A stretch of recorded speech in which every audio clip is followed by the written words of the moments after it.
हाय friends नमस्कार welcome to back my YouTube channel. आशा करुँची आपण मैंने भलरे थे मुझे भलरे अच्छी जगन्नाथ दयार समस्ते भलरे रुहतु। आज आपण मानक नहीं आसी आज नुआ ब्लॉग चलतु देखा आज ब्लॉग रे कौन रही सब इंटरेस्टिंग वीडियो सब प्रकार देखेबी चलतु देखा। प्रथमे मते भोक लगिला आउ खाइबा चलतु देखिया कौन खाइबा अच्छी चलतु देखा। भोक तो जोर कला चलतु देखा घरे कौन अच्छी खाइबापी। देखु बिलेई आसिक आमर क्षीर खाई जाइए ढाकुणी मेला रही बिलेई बाहरी गला आउ क्षीर खाई हेनी तेणुक आम कौन खाइबा ना पाउरुटी गोटे अच्छी ब्रेड अच्छी गोटे थाउ ब्रेड थाउ ये चॉकलेट गोटे खाईदेवा। चलतु देखु ये चॉकलेट गोटे खाईदेवा।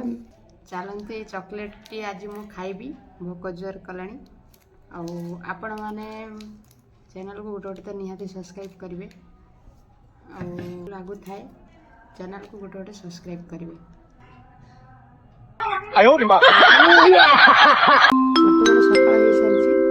सकाल सकाल फूल तोलिबा आमे पूजा करने ठाकुर पूजा।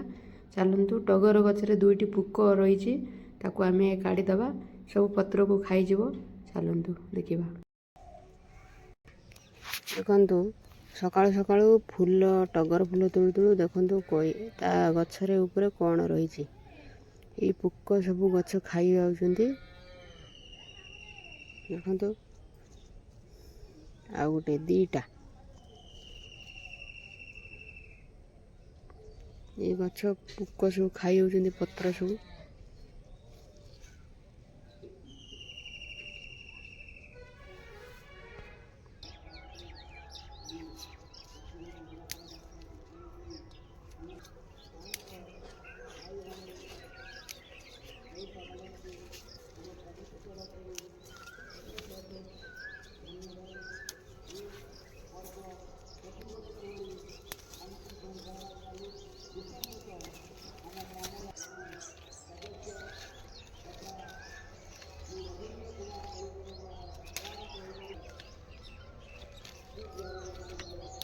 सकाल सकाल आउ सब प्रकार फूल मंदार फूल पिंक मंदार आउ पंचमुखी मंदार आउ फिका गोलापी बड़ मंदार ये देखु सुंदर भाव फूल गचरे होइछि आमे ताकू तोलिबा ठाकुर पूजा रे लागिबो। चलतु बहुत सुंदर भाव फूल गचरे फुटिछि।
चलतु गचरे फूल अच्छी सकाल सकाल तुला जीव ठाकुर पूजा हम।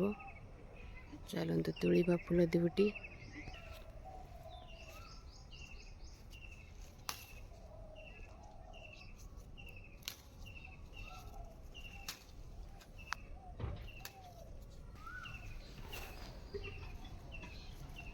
वर्तमान आमर फूल तोड़ा सरी जाइए बाड़ी जो फल गछ अच्छी से देखब आपण मानक। चलतु जीवा देखा फल कौ भाई फूल फूल फल देखो बर्तमान आम बाड़ी की जीवा आउ से बाड़ी कौन सब हमार बाड़ी कौन क्या नहीं बोला तूने नहीं पहले क्या बोला चल ଆପଣମାନଙ୍କୁ ନେଇଯିବି ଦେଖିବା ପାଇଁ ବାଡ଼ି।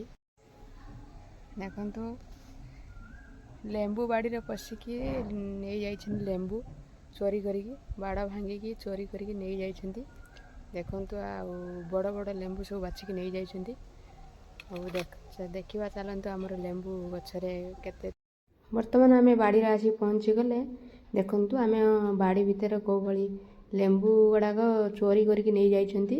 ଆଉ ରାତିରେ ଚୋରି କରିକି ନେଇ ପଳେଇଯାଇଛନ୍ତି। ବଡ଼ ବଡ଼ ଲେମ୍ବୁ ସବୁ ଥିଲା, ତାକୁ ସବୁ ଚୋରି କରିକି ନେଇ ପଳେଇଛନ୍ତି। କ'ଣ କରିବା?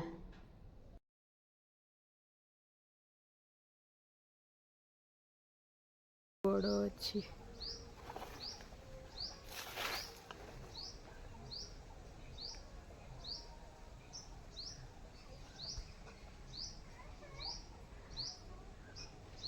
ଏଠି ଫୁଲ ଗଛରେ ଦେଖନ୍ତୁ ଗାଈ ପଶିକିରି ଖାଇଯାଇଛି। ଗୋରୁ ଗାଈ ସବୁ ଖାଇଯାଇଛନ୍ତି। ଏଠି ଗୋଟେ ଫୁଲ ଫୁଟିଛି ଆଉ କଢ଼ ହେଇଛି। ସକାଳୁ ଫୁଲ ତୋଳା ଯାଇଥିଲା, ଆଉ ଗୋଟେ ଫୁଲ ଅଛି ଗଛରେ, ଆଉ କଢ଼ ଅଛି। ଦେଖନ୍ତୁ ଆହୁରି କାଲି ଫୁଟିବ। ଲେମ୍ବୁ ଗଛରେ ଗୋଡ଼ାଏ ହେଇଥିଲା ଲେମ୍ବୁ, କିନ୍ତୁ ଲେମ୍ବୁ ନାହିଁ। ବହୁତ ମନ ଦୁଃଖ ହେଉଛି। ଏଇଠି ଗଛ ଲଗାହେଇଛି ଯେ ଆମ ଘର ପାଖରେ ଏ ଲେମ୍ବୁ ଗଛ ଲଗାଯାଇଛି।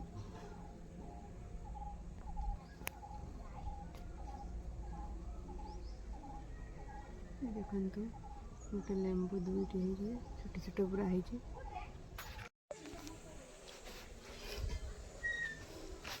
କଳମ ଶାଗ ଦେଖନ୍ତୁ ଆମର ଏଠି ହେଇଛି, ଆଉ ପୋଇ ଲଗାଯାଇଛି ବାଡ଼ିରେ, ଆଉ ଭେଣ୍ଡି ଏପଟରେ ହେଇଛି। ଦେଖନ୍ତୁ ଛୋଟ ଛୋଟ ଗଛ ହେଇଛି, ହାଇବ୍ରିଡ଼ ଭେଣ୍ଡି ମଧ୍ୟ ହେଇଛି ତା ଦେହରେ।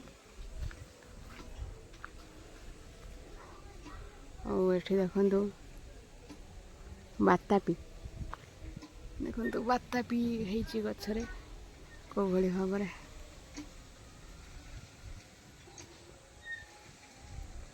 ଦେଖନ୍ତୁ ବାତାପି କେଉଁ ଭଳି ଭାବରେ ହେଇଛି ଗଛରେ। ଆପଣମାନେ ଦେଖନ୍ତୁ ଧ୍ୟାନ ସେ। ତାକୁ କାନ୍ଦିଆ ବୋଲି କହନ୍ତି।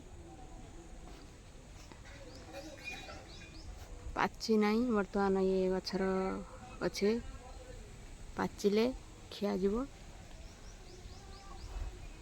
ଆଉ ଫୁଲ ଗଛ ଲଗାଯାଇଛି ସାଇଡ଼ରେ। ଏ ଗୋଟେ ଡାଳିମ୍ବ ଗଛ ଦେଖନ୍ତୁ।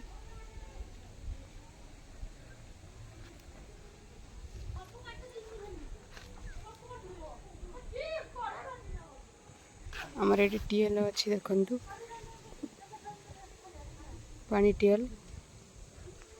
ଆଉ ଗଛରେ ଭେଣ୍ଡି ହେଇଛି, ଫୁଲ ଫୁଟିଛି। ଦେଖନ୍ତୁ ଭେଣ୍ଡି ହେଇଛି, କଢ଼ ହେଇଛି, ଫୁଲ ଫୁଟିଛି। ଏଠି ଛୋଟ କଷି କାନ୍ଦିଆ ଗୋଟେ ଖସି ପଡ଼ିଛି। ଦେଖନ୍ତୁ ପବନରେ ଖସି ପଡ଼ିଛି ଆମର କାନ୍ଦିଆ ଏଠି। ବର୍ତ୍ତମାନ ଆମର ପିତାଗମା ଶାଗ ତୋଳା ଯାଇଛି ବାଡ଼ିରେ, ଆଉ ୟାକୁ ଅଟା ପକାଇକି ବଢ଼ା କରାଯିବ, ମିକ୍ସ କରାହେଇକି ବଢ଼ା କରାଯିବ। ବହୁତ ସୁନ୍ଦର ଲାଗିବ। ଆପଣମାନଙ୍କୁ ମୁଁ ଦେଖେଇବି, ଚାଲନ୍ତୁ। ଦେଖନ୍ତୁ ଇଏ ହେଲା ପିତାମ, ଆଉ ୟାକୁ ପିତାମ ପିଠା କରିବା, ବଢ଼ା କରିବା। ୟା ସହିତ ଆମେ ସବୁ ପ୍ରକାର ମିକ୍ସ କରିକି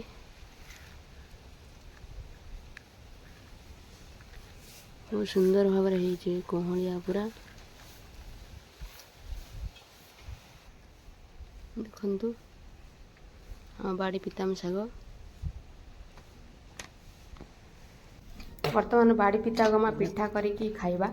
ଆଳୁ ବାଇଗଣ ଆଉ ଅଟା ଗୋଳେଇକି ତା ସହିତ ମସଲା ମିକ୍ସ କରିଦେଇକି ଆମେ ପିଠା କରିକି ତାକୁ ଛୋଟ ଛୋଟ କରିକି ଖାଇବା। ଦେଖନ୍ତୁ ବହୁତ ସୁନ୍ଦର ଭାବରେ ବନାଯାଉଛି। ପିତାଗମା ଶାଗକୁ ଆମେ ପିଠା କରିକି ଖାଉଛନ୍ତି, କିନ୍ତୁ ଏ ପିଠା ଟିକେ ପିତା ପିତା ଲାଗିବ, କିନ୍ତୁ ଦେହ ପାଇଁ ଭଲ, ପାଟି ପାଇଁ ଖରାପ ହେଲେ ଆଉ ଖାଇବାଟା ଉଚିତ। ଦେହକୁ ପିତା ଟିକେ ଦରକାର। ଚାଲନ୍ତୁ, ବହୁତ ସୁନ୍ଦର ଭାବରେ ଆମର ପିଠା ହେଇଗଲା। ଆଉ ଗୋଟେ ଆମର ବନେଇବା ଆମର ରେସିପି। ଦେଖନ୍ତୁ ଇଏ ହେଲା ସୁପର ମୋମୋ ପାଉଡ଼ର। ଆଉ ୟାକୁ ମାର୍କେଟର ଅଛି, ଆପଣ ଚାହିଁଲେ ମାର୍କେଟର ଆଣିପାରିବେ। ଆଉ ବେଶୀ ପଇସା ନୁହେଁ, ୟାର ଦାମ 35 ଟଙ୍କା। ୟାକୁ ଆମେ ଫୁଲକୋବି ଚିଲି କରିବା, କଞ୍ଚା ଲଙ୍କା ଅଦା ରସୁଣ ଛେଚି ଦେଇକି ତା ଉପରେ ପକାଇବା। ଆଉ ତା ଇଏ ହେଲା ବେସନ ପକାଇଦେବା। ତାପରେ ସୁପର ମୋମୋ ପାଉଡ଼ରକୁ ତା ଦେହରେ ପକାଇଦେବା। ଆଉ ତାପରେ ୟାକୁ ସବୁ ପକାଇ ଦେଇକି ଗୋଳେଇ ଦେବା। ଗୋଳେଇ ସାରିଲା ପରେ ତାପରେ କଲର୍ ପଳେଇ ଆସିବ, ତା ଦେହରେ କଲର୍ ଭାଗ ଅଛି। ତାପରେ ନାଲି ଲଙ୍କା ଗୁଣ୍ଡ ଟିକେ ପକାଇଦେବା, ପାଣି ଦେଇକି ଗୋଳେଇ ଦେବା। ଗୋଳେଇ ଦେଇକିରି ଆମେ ତାକୁ ତେଲରେ ଛାଙ୍କିଦେବା। ବର୍ତ୍ତମାନ ଗୋଳା ସରିଯାଇଛି, ତେଲ ଗରମ ହେଇସାରିଛି। ଆଉ ତାକୁ ବର୍ତ୍ତମାନ ପକାଇଦେବା। ଏଇଭଳି ଗୋଟେ ଗୋଟେ କରି ସବୁ ପକାଇଦେବା। ପକାଇ ସାରିଲା ପରେ ଆମେ ତାକୁ କଡ଼ାରୁ ପୁଣି କାଢ଼ିଦେବା। କାଢ଼ି ସାରିଲା ପରେ ହେଇଯିବ।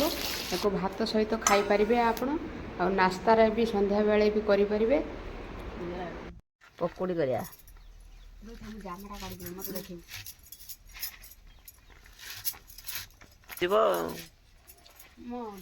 ଲିଚି ପକୋଡ଼ି ସେଇ ସାଇଡ଼୍ ଦେଖେଇବି।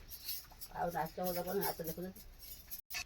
ପିଆଜି ବର୍ତ୍ତମାନ ଆମେ ଦ୍ୱିପହରର ଖାଇବା ବନାଉଛୁ। ଆଳୁ ବାଇଗଣ ଟମାଟୋ କଞ୍ଚା ଲଙ୍କା ପିଆଜ ପକାଇକି ଦଳି ଦେଉଛୁ, ମାନେ ଭର୍ତ୍ତା ଟାଇପ୍ର କରୁଛୁ। ଆଉ ବନ୍ଧାକୋବିକି ଆମେ ପକୋଡ଼ି ଟାଇପ୍ର କରିବୁ, ଆଉ ମେଞ୍ଚି କରିବୁ। ଶାଗ ସଜନା ଶାଗ ରଖିଛୁ, ଆଉ ଟମାଟୋ ସୁଜନା ନାଡ଼ି ଆଳୁ ଗୋଟେ ଝୋଳ ଟାଇପ୍ର କରିବୁ। ଦ୍ୱିପହରେ ଖାଇବା ପାଇଁ ଆମେ ଆୟୋଜନ କରୁଛୁ। ଆପଣଙ୍କୁ ଭଲ ଲାଗୁଥିଲେ ଭିଡ଼ିଓଟି ଚ୍ୟାନେଲକୁ ଗୋଟେ ସବସ୍କ୍ରାଇବ୍ କରିବେ, ଲାଇକ୍ କରିବେ, କମେଣ୍ଟ କରିବେ, ସେୟାର ମଧ୍ୟ କରିବେ। ଚାଲନ୍ତୁ ଭିଡ଼ିଓଟି ଆମେ ଏଇଠୁ ରଖୁଛୁ। ଜୟ ଜଗନ୍ନାଥ।